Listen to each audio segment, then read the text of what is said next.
Well, the first time that I saw this movie was at Comic-Con at San Diego, and the film was, I mean, it's a fun film, and it was received so well, and I think that's, all you can ever hope for when you make a movie, that an audience has as much fun watching it as you had making it, and they did, they absolutely loved it, and I think that's a testament to the hard work of a lot of people, particularly Alex Garland and Anthony Domhnall, the DP.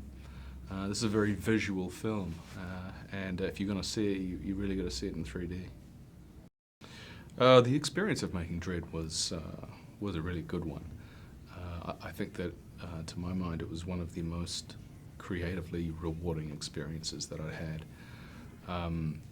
Our writer, Alex Garland, was on set the whole time, and for me as an actor, that was a luxury. Whenever I would have a question about what was on the page, I was able to turn to the guy who actually wrote it.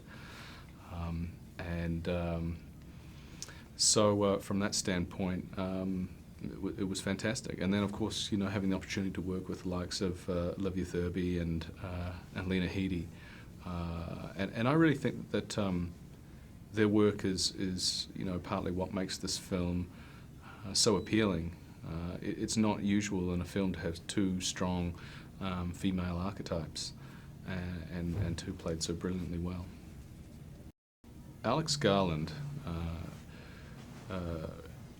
is the writer of the script, and he's a long-term fan of Judge Dredd, and I think that he felt a huge obligation to not only the character, but also to John Wagner, the creator of Dredd, an obligation to get it right. So Alex collaborated with John through the early stages of writing the script, and incorporated his ideas. There were a few things specifically that was very important to John. One of which was to at some point have a citizen of Mega City 1 thank Judge Dredd, because Dredd is there to protect and serve the people. Yes, there was an extensive training for the film. We trained with an ex-British military lot in Cape Town, and that was really interesting. They put us in as live a situation as you'd ever want to get.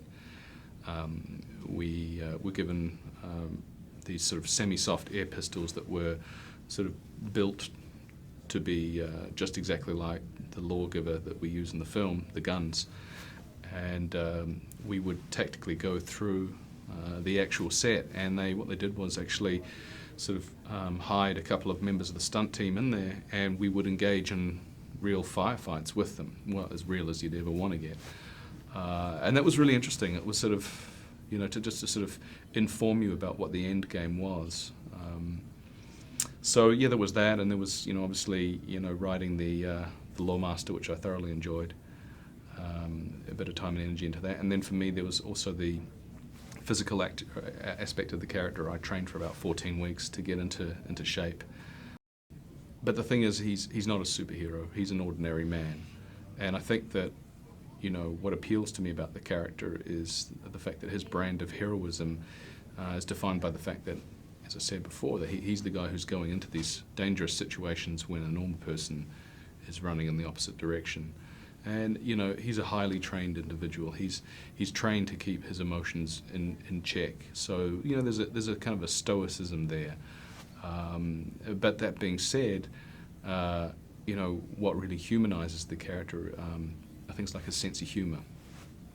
He's a wonderful, dry sense of humor, and he delivers those great one-liners that you come to expect from this sort of a picture. But they're grounded in reality. They're treated in the right way.